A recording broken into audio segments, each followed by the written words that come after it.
내 부모를 공경하라 그리하면 이라는 제목으로 하나님의 말씀을 전하도록 하겠습니다. 오래전부터 내려오던 이야기입니다. 옛날에 임금님이 지방 행차를 나온다라는 소식을 연세 많으신 그 노모가 듣게 되었습니다.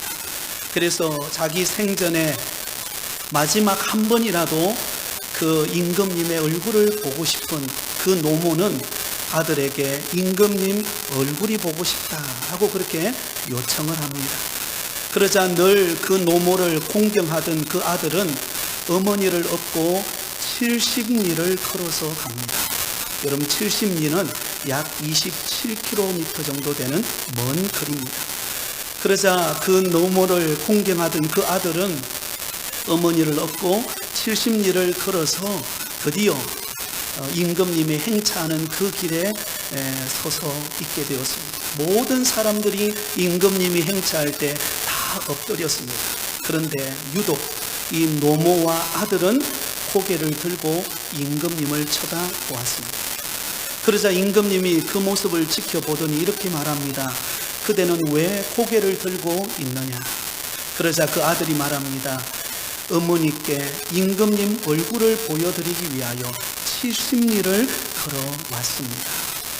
그러자 그 임금이 그 아들을 보고 너무나 감동을 받아서 땅 한마디기를 그에게 하사했다고 합니다. 여러분 이 소식을 들었던 그 동네에 불효하는 자식이 한 사람 있었습니다. 그는 그 소식을 듣고 나도 땅을 선사받아야 되겠다 이런 생각을 가지고 누워있는 어머니를 옆에 가서 톡 치고는 무조건 깨웠습니다. 어머니가 이게 무슨 일이냐고 그냥 아무 말 하지 말고 제 등 옆이라고. 그리고는 길 밖으로 나가서 임금님이 행차하는 길에 서게 되었습니다. 그러자 임금님이 또 묻습니다. 너는 또 무엇이냐? 불효하는 그 자식이 말합니다. 우리 엄마가 임금님 얼굴 한번 보고 싶다 그래서 데려왔습니다. 그러자 그 말을 듣던 주변 사람들이 이 아들은 거짓말을 지금 하고 있습니다 라고 임금님에게 아뢰었습니다. 그런데 임금님이 느닷없이 그 불효하는 아들에게 땅을 하사했던 것입니다. 그리고는 이렇게 말을 합니다. 효도는 흉내만 내어도 효도가 되느니라. 여러분 부모 공경하는 것이 얼마나 귀한 일인가를 교훈하는 이야기라고 말할 수 있습니다. 오늘 함께 나누게 되어질 10계명 중에서 제5계명으로 우리에게 주신 이 부모 공경에 관한 말씀을 오늘 함께 나누려고 합니다. 우리가 일반적으로 부모 공경에 대한 말씀은 가정의 달인 5월달, 특히 어버이 주일을 맞이했을 때 우리가 듣는 말씀이죠. 그러나 우리가 단순히 한 해에 한 번 어버이 주일에게만 듣는 그 말씀으로 우리가 스쳐 지나가는 것이 아니라 늘 우리 마음에 새기고 행동으로 옮기는 그런 삶이 되어야 할 줄 믿습니다. 여러분 우리가 잘 아는 것처럼 10계명의 전반부인 제1계명으로부터 4계명까지는 하나님과의 관계, 하나님을 사랑하는 것에 대한 내용이 기록되어 있습니다. 그리고 10계명의 후반부인 제5계명으로부터 10계명까지는 다른 사람과의 관계, 이웃 사랑에 관한 말씀이 기록되어 있습니다. 그 중에서 오늘 우리가 읽었던 제5계명의 말씀은 다른 사람과의 이웃과의 관계 속에서 첫 번째 계명이 되는 말씀, 바로 부모 공경에 관한 말씀입니다. 자, 오늘 본문을 제가 다시 한번 더 읽겠습니다. 12절입니다.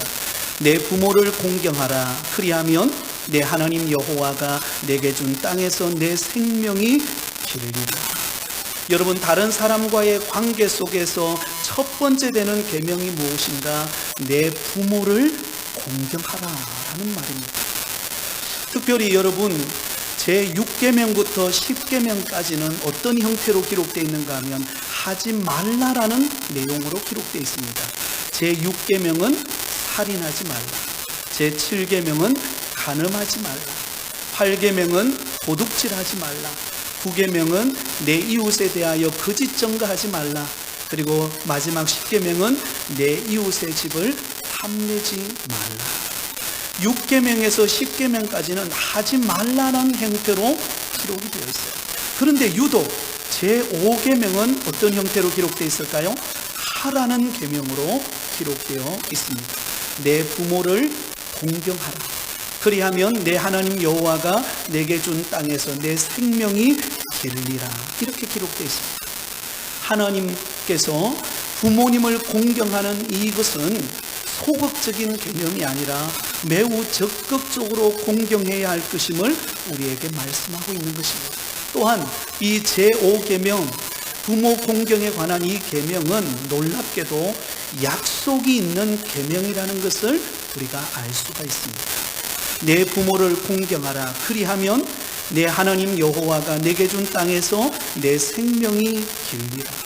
부모를 공경하는 사람, 부모를 존중하고 부모의 마음을 헤아리고 어떻게 하든지 부모님을 잘 보살피고 그 마음에 기쁨을 주려고 하는 자녀에게 하나님이 어떤 약속을 주십니까? 내게 준 땅에서 내 생명이 길리라. 장수의 축복을 약속하고 있는 계명입니다. 사도 바울도 에베소서에서 부모 공경을 강조하면서 약속 있는 첫 계명임을 이렇게 말씀합니다.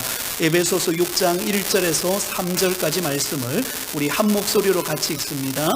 자녀들아 주 안에서 너희 부모에게 순종하라. 이것이 옳으니라. 내 아버지와 어머니를 공경하라. 이것은 약속이 있는 첫 계명이니 이로써 내가 잘되고 땅에서 장수하리라. 아멘. 하나님께서 부모 공경하고 부모님께 순종하라고 말합니다. 이것이 옳은 일입니다. 옳다란 말은 원리에 맞는 일이라는 것입니다. 그래서 부모를 공경하고 부모를 순종하는 자에게 어떤 복이 임합니까? 내가 잘되고 땅에서 장수하게 되리라. 하나님께서 약속의 계명으로 주신 계명이 바로 제5계명이라는 것입니다. 그러므로 우리는 살아 계신 부모님을 대할 때 우리가 일평생 동안 그 부모님을 공경하며 순종하며 믿음으로 돌보는 은혜가 있기를 예수님의 이름으로 축원드립니다. 자, 그렇다면 여러분, 왜 우리는 부모를 공경해야 할까요? 오늘 이 시간에는 왜 우리는 부모님을 공경해야 하는지, 하나님은 왜 제5계명으로 부모를 공경하라고 우리에게 말씀하셨는지 그 원리를 통해서 우리가 은혜 받는 시간 되기를 원합니다. 가장 먼저 부모 공경은 하나님의 엄중한 명령이기 때문입니다. 여러분, 부모 공경은 무엇이라고요? 엄중한 하나님의 명령입니다. 오늘 본문 제5계명은 명령형으로 기록되어 있습니다. 다시 한 번 더 12절을 보겠습니다. 내 부모를 공경하라. 그리하면 내 하나님 여호와가 내게 준 땅에서 내 생명이 길리라. 내 부모를 공경하라. 여러분, 이것은 명령형으로 쓰여져 있습니다. 그만큼 중요한 계명이라는 거죠. 만일 내 부모를 공경하라고 하는 이 명령이 중요하지 않다면 여러분, 뒤로 미루어도 되고 소홀히 여겨도 괜찮고, 그렇다면 하나님께서 엄중한 명령으로 우리에게 말씀하실 리가 없습니다. 그냥 참고사항으로, 아니면 부연 설명으로, 아니면 여유의 시간이 될 때 그때 하는 일이라면 굳이 명령형으로 10계명에다가 그것도 이웃 사랑의 가장 첫 번째 되는 계명에 내 부모를 공경하라는 말씀을 하지 않았을 것입니다. 또한 약속 있는 계명이라고도 말씀하지 않을 것입니다. 하지만 부모를 공경하는 것은 뒤로 미룰 수 있는 일이 아닙니다. 자식이라면 마땅히 감당해야 할 중요한 일이기 때문에 명령형으로 우리에게 말씀하고 있다는 것입니다. 여러분, 군대를 가보신 분은 계시겠지만 군대에서 특히 전쟁이 일어났을 때 작전 지휘관의 명령은 바로 목숨과 같은 것입니다.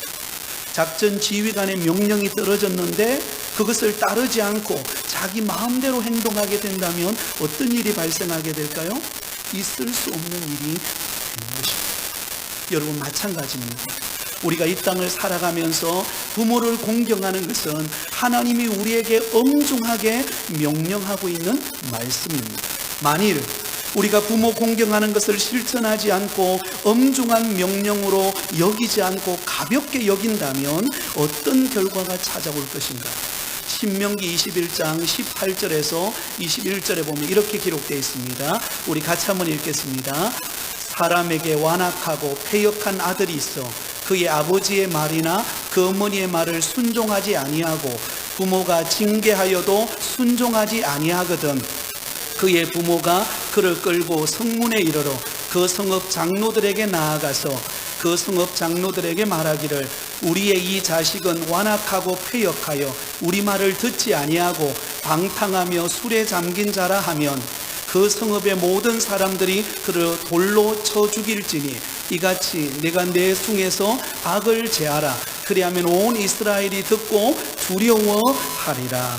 여러분, 하나님께서 뭐라고 명령하고 계십니까? 부모를 거역하는 사람, 완악하고 패역하여 방탕한 삶을 살아가면서 부모의 그 징계의 말을 듣지 않는 그 자식을 어떻게 하라고 명령하고 있습니까? 돌로 쳐 죽이라고 명령하고 있습니다. 눈에 보이는 부모를 공경하지 않고 눈에 보이지 않는 하나님을 공경할 수가 없기 때문에 그렇습니다. 그러므로 부모 공경은 하나님의 엄중한 명령이라는 것을 우리는 기억하실 수 있기를 바랍니다. 미국의 대통령 가운데 아주 유명한 대통령 아브라함 링컨을 아마 여러분 아실 것입니다. 그가 이제 대통령이 되어서 취임 연설을 하게 되었습니다. 그런데 취임 연설을 하려고 딱 앞에 나왔는데 반대당에 나이 많은 당원 한 사람이 무례하게 그의 연설을 가로막으면서 이렇게 이야기하기 시작했습니다. 어느 날 당신의 아버지가 나의 구두를 고치기 위해 우리 집에 왔었다. 지금 이 자리에도 당신 아버지가 만든 구두를 신고 있는 분들이 많다는 것을 잊지 말라. 이렇게 말하는 것입니다. 여러분, 이 말의 뜻은 링컨의 아버지가 구두 수송공이었다는 것입니다. 그리고 그의 가문은 보잘것이 없는 가문이라는 것입니다. 이것을 통해서 그 링컨 대통령의 권위를 폄하하려고 그 말을 한 것입니다. 그럴 때 링컨 대통령이 당황하지 않고 아무리 개의치 아니하고 이렇게 대답을 했다고 합니다. 내가 대통령이 되어 상원 앞에서 첫 연설을 시작하기 전에 먼저 아버지를 생각하게 해주셔서 감사드립니다. 우리 아버지는 창조적 예술가셨습니다. 나의 아버지의 위대함처럼 더 위대한 정치인이 될 수 없을 것입니다. 여러분, 만일 누구든지 아버지가 만든 구두가 잘 맞지 않거든 나에게 말씀해 주십시오. 실력은 부족해도 최소한 여러분의 구두는 수선해 줄 수 있습니다. 말씀하시면 언제든지 달려가겠습니다. 이렇게 대답을 했다고 합니다. 여러분, 링컨은 그가 모든 사람의 스포트라이트를 비추는 그 대통령 연설하는 자리에서 자기 아버지를 여러분 깎아내리는 그런 반대당 앞에서도 여유의 웃음을 지으면서 아버지를 존경하는, 그리고 아버지의 하는 그 직업이 얼마나 자랑스러운가를 그는 드러내고 있었다라는 것입니다. 사랑하는 성도 여러분, 때로는 우리 부모님이 살아가는 인생의 여정이 때로는 우리가 볼 때에 부족해 보일 때가 있습니다. 그러나 하나님께서 우리에게 부모님을 통하여 우리가 태어나고 이 땅을 살아가듯이 우리는 하나님의 엄중한 명령임을 알고 부모를 공경하며 섬기는 믿음의 성도들이 되시기를 예수님의 이름으로 축원드립니다. 한 걸음 더 나아가서 우리가 부모를 공경해야 하는 이유는 부모의 권위는 하나님께로부터 왔기 때문입니다. 한번 따라하겠습니다. 부모의 권위는 하나님께로부터 왔기 때문입니다. 여러분, 부모님이 때로는 초라해 보이고 연세가 많이 들어서 이제는 거동도 불편하고 이제는 주름살도 많아서 무엇인가 할 수 없는 그런 형편에 놓여 있다 할지라도 우리 부모님은 하나님이 부여하신 부모의 권위가 있다라는 것입니다. 여러분, 창세기 노아 이야기를 우리가 잘 아실 것입니다. 하나님께서 노아를 통하여 물로 심판하시는 홍수 심판 때에 방주를 만들어서 노아의 가족이 구원을 받습니다. 하나님의 특별한 은혜를 받죠.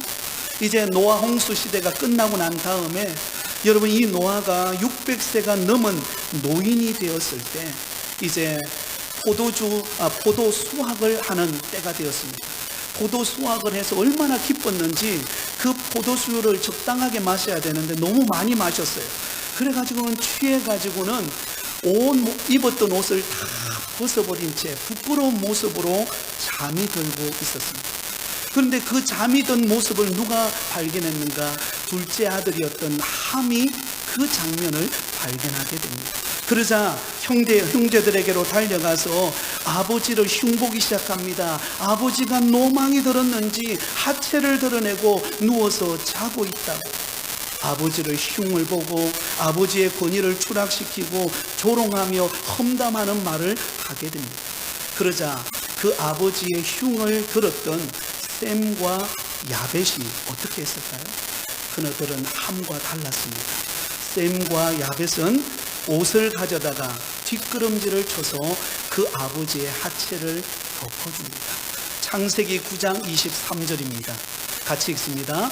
셈과 야벳이 옷을 가져다가 자기들의 어깨에 메고 뒷걸음질 쳐 들어가서 그들의 아버지의 하체를 덮었으며 그들이 얼굴을 돌이키고 그들의 아버지의 하체를 보지 아니하였더라. 여러분, 아버지가 벌거벗은 채로 부끄러운 채로 누워 잠이 들었습니다. 그 소식을 듣고 그 조롱하는 소식을 들었을 때 셈과 야벳은 어떻게 해요? 그들은 조용히 아버지를 덮을 옷을 가지고는 그것도 뒷걸음질 쳐서 조용히 아버지에게로 다가가서 수치스러운 아버지의 하체를 덮어주고 나옵니다. 여러분, 아버지 노아가 벌거벗어 누웠을 때 함과 셈과 야벳의 반응은 전혀 달랐습니다. 둘로 나누어졌어요. 함은 아버지의 권위가 하나님께로부터 왔다는 사실을 몰랐습니다. 다시 말해 아버지의 권위를 가볍게 여겼습니다. 그래서 아버지의 수치스러운 모습을 흉을 보고 그 권위를 도전하고 함부로 말하게 되었습니다. 그 일로 인하여서 여러분, 어떤 결과가 찾아왔을까요? 여러분, 하나님께서 이 노아가 잠에서 깨어나고 난 다음에 그 3명의 아들이 있었던 이야기를 다 듣습니다. 그리고는 여러분, 노아가 안타깝게도 그 함에게 저주를 선언합니다. 창세기 9장 25절입니다. 같이 읽습니다. 시작. 이에 이르되 가나안은 저주를 받아 그의 형제의 종들의 종이 되기를 원하노라 하고, 여기서 가나안은요 바로 이 함의 후손 가운데 가장 큰 아들 가나안을 말합니다. 그 자녀가 저주를 받게 되는데요, 그의 형제들의 종이 되는 저주를 받습니다. 안타까운 일이 아닐 수 없죠. 그렇다면 아버지의 권위를 인정하고 그 부끄러움을 옷으로 뒷걸음질 쳐서 그 아버지의 부끄러움을 덮어주었던 셈과 야벳은 어떤 결과를 얻었을까요? 그들은 축복의 선언을 듣게 됩니다. 창세기 9장 26절 27절입니다. 같이 읽습니다. 또 이르되 셈의 하나님 여호와를 찬송하리로다. 가나안은 셈의 종이 되고 하나님이 야벳을 창대하게 하사 셈의 장막에 거하게 하시고 가나안은 그의 종이 되게 하시기를 원하노라 하였더라. 아멘. 여러분, 셈은 하나님께 찬송하는, 셈의 후손은 하나님을 찬송하고 높이는 축복된 인생을 살게 되겠습니다. 그리고 야벳은 하나님이 그 기업을 창대케 하셔서 부유케 하셔서 능력 있는 사람으로, 또한 셈의 장막에 거함으로 하나님의 은혜를 누리는 복을 받게 하셨습니다. 여러분, 우리가 생각해 볼 때 이거 사실 여러분, 함이 아버지의 흉을 본 게 우리가 생각할 때는 참 부끄럽지만 그럴 수도 있지 않는가 생각이 듭니다. 또 그리고 셈과 야벳이 뒷걸음쳐서 아버지에게 그 허물을 덮어준 것도, 그 그럴 수 있다고 봐요. 그런데 여러분, 그 결과는 완전히 달라집니다. 아버지의 권위를 무시하고 조롱하고 함부로 대했던 그 함과 그의 후손은, 여러분, 이 노아가 기도할 때 하나님이 그렇게 기도하게 하셨죠. 저주를 받는 결과가 오고, 그러나 셈과 야벳은 하나님이 부여하신 그 아버지의 권위를 존중히 여기고 그 부끄러움을 덮어주고 허물을 덮어주고, 또한 그 모든 것을 다 친히 그들이 손수 그 권위와 질서를 소중히 여겼던 이 셈과 야벳의 후손은 복을 받는 결과를 가져오게 되었다는 것입니다. 여러분, 우리는 이 본문을 그냥 스쳐 지나가는 본문으로 여겨서는 안 됩니다. 우리가 살아가면서 저와 여러분이 셈과 야벳과 같은 이러한 인생을 살아가실 수 있기를 바랍니다. 자, 여러분, 그렇다면 성경에서 말씀하고 있는 부모는 누구를 가리킬까요? 1차적으로는 우리를 낳아서 길러주신 육신의 아버지와 어머니가 바로 우리의 부모입니다. 하나님은 우리에게 부모님에게 영적인 권위를 주셔서, 은혜를 주셔서 저와 여러분이 이 땅에 태어났고 오늘도 이렇게 주 앞에 나와 예배할 수 있는 은혜를 받은 줄 믿습니다. 그러므로 셈과 야벳과 같이 부모님의 권위를 인정하고 순종하고 섬기는 여러분 되기를 바랍니다. 2차적으로 여기서 부모는 또한 누구를 가리킵니까? 영적인 말씀과 영양분을 공급해주는 섬기는 종들인 목회자와 영적 지도자를 의미하고 있습니다. 이거는 영적인 지도자적인 측면입니다. 여러분, 성경에 보면 신앙으로 양육하는 사람을 영적인 스승, 아버지라고 부르는 것을 볼 수가 있습니다. 엘리사 선지자가 그의 스승인 엘리야에게 아버지라고 부릅니다. 열왕기하 2장 12절에 이렇게 기록되어 있습니다. 같이 읽습니다. 엘리사가 보고 소리 지르되 내 아버지여 내 아버지여 이스라엘의 병거와 그 마병이여 하더니 다시 보이지 아니하는지라. 이에 엘리사가 자기의 옷을 잡아 들고 찢고. 자, 여러분, 지금 이 장면은 엘리사 선지자가 이제 하늘로 승천하기 직전의 장면입니다. 그 장면을 지켜보았던 엘리사가 그 영적인 스승인 엘리야를 어떻게 부르는가? 내 아버지요 내 아버지요 라고 부릅니다. 그 아버지의 영적인 권위를 인정하는 것입니다. 그 아버지의 영적인 권위에 순종하는 것입니다. 그런 엘리사는 여러분, 엘리야보다도 갑절의 복을 받는 은혜를 입습니다. 디모데후서 1장 1절과 2절에는 이렇게 기록되어 있습니다. 같이 읽습니다. 하나님의 뜻으로 말미암아 그리스도 예수 안에 있는 생명의 약속대로 그리스도 예수의 사도된 바울은 사랑하는 아들 디모데에게 편지하노니 하나님 아버지와 그리스도 예수 우리 주께로부터 은혜와 긍휼과 평강이 내게 있을지어다.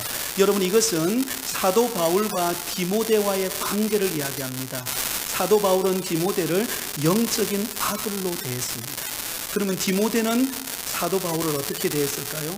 영적 아버지로 대한 것입니다.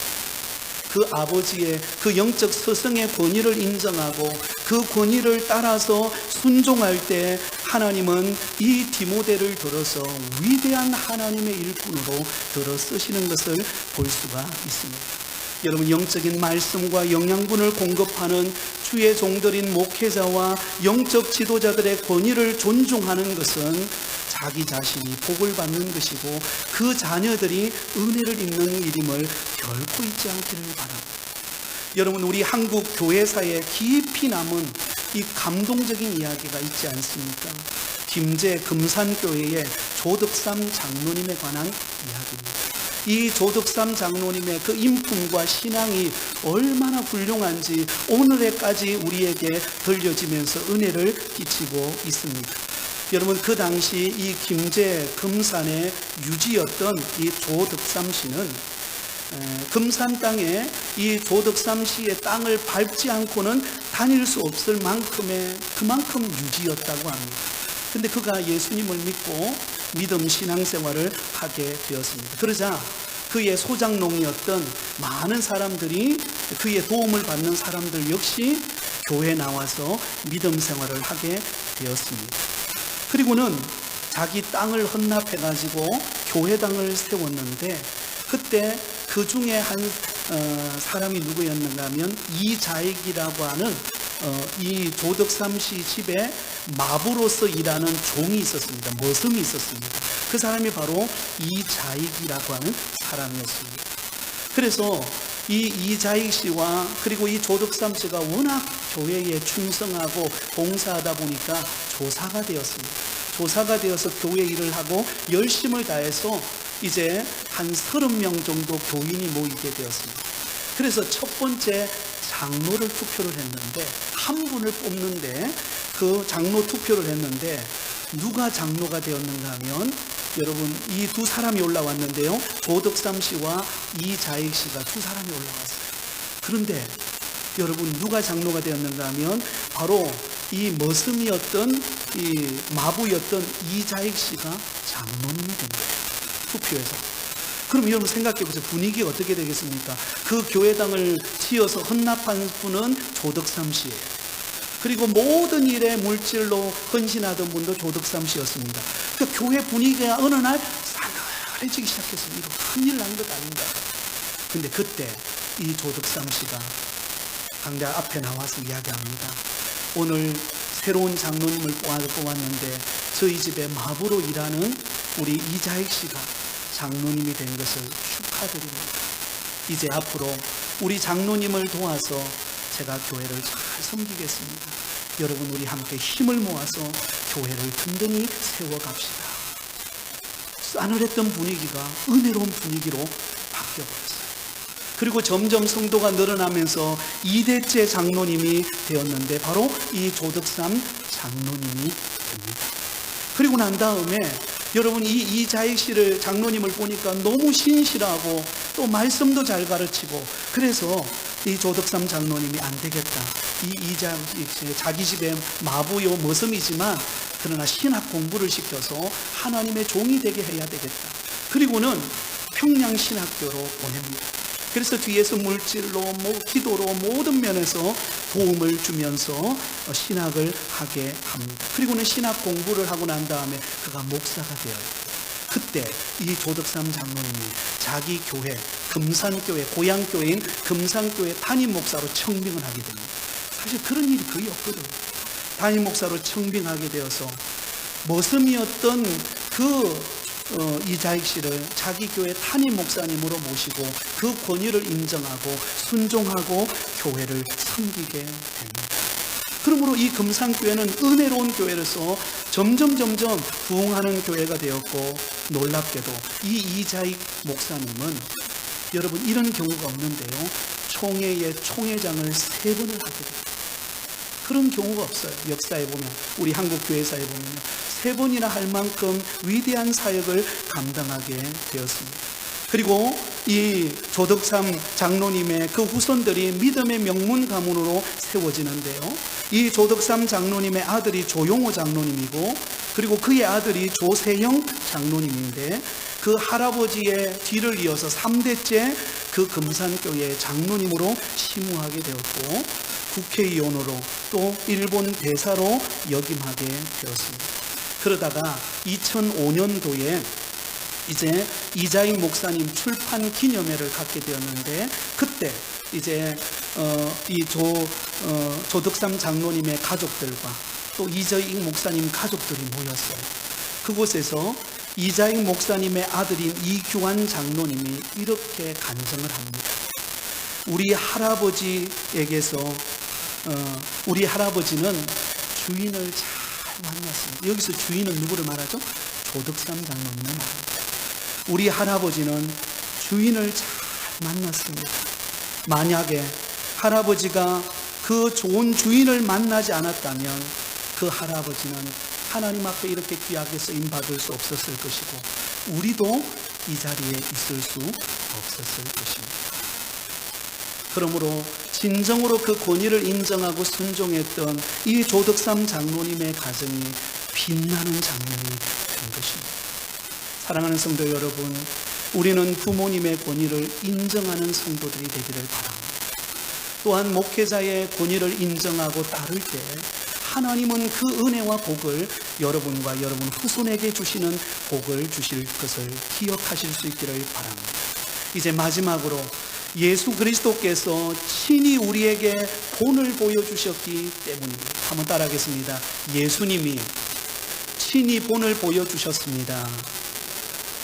여러분, 사복음서를 우리가 읽어보면 예수님의 탄생의 기사와 또한 공생애를 앞두고 있는 성장기의 기록이 거의 없습니다. 굉장히 짧습니다. 그런데 유독 우리의 시선을 머물게 하는 한 성경의 구절이 있는데요, 누가복음 2장 51절입니다. 자, 그게 어떻게 기록되어 있는가를 보세요. 같이 읽습니다. 시작. 예수께서 함께 내려가사 나사렛에 이르러 순종하여 받드시더라. 그 어머니는 이 모든 말을 마음에 두니라. 여러분, 여기서 나사렛은 예수님의 고향을 말합니다. 예수님이 그 고향에서 공생애를 시작하기 전까지 예수님은 무엇을 하셨는가? 그 부모인 요셉과 마리아를 순종하여 받드는 일을 했다는 것입니다. 그래서 아버지의 직업이었던 목수의 일을 예수님도 그 일을 감당하면서 가정의 보탬이 되고 아버지를 도와서 어머니를 보살피면서 그가 살았다라는 것입니다. 그러므로 예수님의 모습은 그에게 비록 육신의 부모님이지만 그 부모님을 지극정성으로 모시고 섬기는 자세를 가졌다라는 것입니다. 사도 바울은 디모데전서 5장 8절에 이렇게 말씀합니다. 우리 같이 읽습니다. 시작. 누구든지 자기 친족, 특히 자기 가족을 돌보지 아니하면 믿음을 배반하는 자요 불신자보다 더 악한 자니라. 누구든지 친족, 특히 가족을 돌보지 않는 사람은 어때요? 믿음을 배반한 자요 불신자보다도 더 못한 사람이라는 것입니다. 여러분, 우리가 하나님께 은혜를 받았습니까? 받은 은혜가 있다면 부모님의 은혜를 기억해야 합니다. 부모님을 살아생전에 지극히 돌보는 그런 섬김이 있기를 바랍니다. 우리가 잘 아는 옛 시조 중에 이런 시가 있습니다. 제가 읽어드리겠습니다. 어버이 살아 계실제 섬기길랑 다하여라. 지나간 후면 애달프다 의하리. 평생에 고쳐 다시 못할 일이 이뿐인가 하노라. 여러분, 다른 계명은 혹 우리가 실수하고 또 제대로 못 지켜서도 은혜를 받고 또 돌이켜서 회개하고 고칠 기회가 있습니다. 그러나 제5계명은 달라요. 제5계명, 내 부모를 공경하라고 하는 이 계명은 부모님이 세상을 떠나가 버리고 나면 아무리 후회한들 우리가 행할 수 없는 일이 됩니다. 그러므로 우리는 부모님이 살아 생전에 우리가 할 수 있는 최선을 다해서 그 마음을 헤아리고 부모를 공경하고 존중히 여기는 믿음의 걸음이 되실 수 있기를 바랍니다. 이 이야기만 하고 말씀을 맺겠습니다. 어느 동물학자가 원숭이의 심리 상태를 시험하기 위해 원숭이 가족을 철판 위에다가 올려놓고 그 밑에다가 불을 서서히 떼기 시작했습니다.